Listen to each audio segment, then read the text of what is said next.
Michael Levitt is certain that those who were there at the Nutty Putty Cave site 5 years ago will never forget the effort to save John Edward Jones.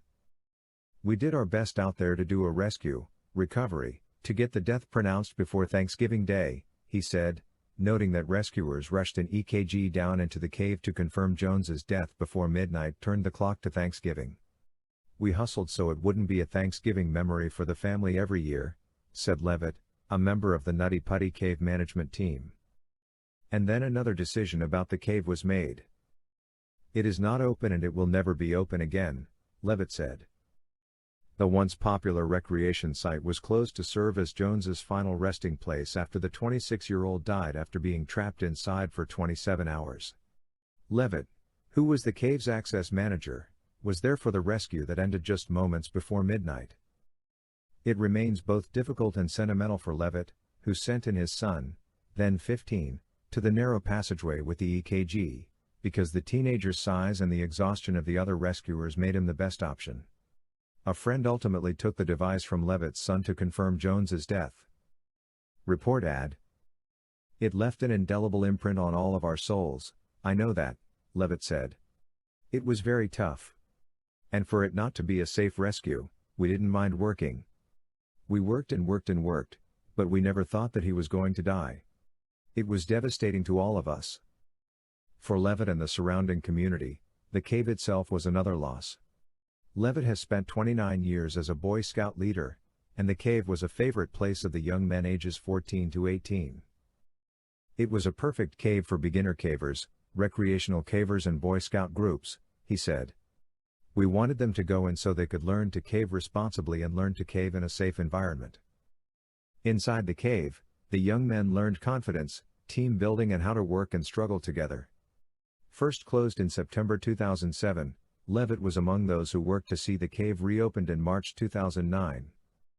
It was only reopened under a management plan with the Timpanogos Grotto that required the entrance to the cave to be controlled by a gate and a reservation system. He said Timpanogos Grotto has continued its work as one of 3 grottos committed to preserving Utah's caves and educating the public about cave safety and conservation. But none are as well suited to new cavers as was Nutty Putty Cave, which, at its heyday, was visited by anywhere from 5,000 and 25,000 people each year. "We do not have another cave like Nutty Putty Cave," Levitt said. "We lost a natural formation and, really, it is sad, it's a huge loss." But there is another point of view. Utah County Sheriff Sergeant Spencer Cannon said that the closure of the cave eliminated calls to their office from those needing to be rescued from the area. It was a place search and rescue had responded to before, once just a month apart. "There's a sense of relief that we won't have to worry about something like that happening there again. But there were a lot of people who had a lot of enjoyment in that cave," Cannon said. There were many who decried the closure of the cave after Jones's death and others who questioned why it hadn't been closed sooner. Regardless, Cannon said that Jones's death made closing the cave the only logical option. "You would hate to take action on everything because if you cause it to cease existing so you'd never have a problem, we would make everyone stop driving, stop drinking and stop flying," he said, adding that there was a lot of discussion among law enforcement, cave enthusiasts and Utah's School and Institutional Trust Lands Administration about the decision. He, too, noted that he will never forget what happened at the cave. He had been in law enforcement 19 years at the time and had never before seen a situation where someone was alive and uninjured when help arrived and they still ultimately died.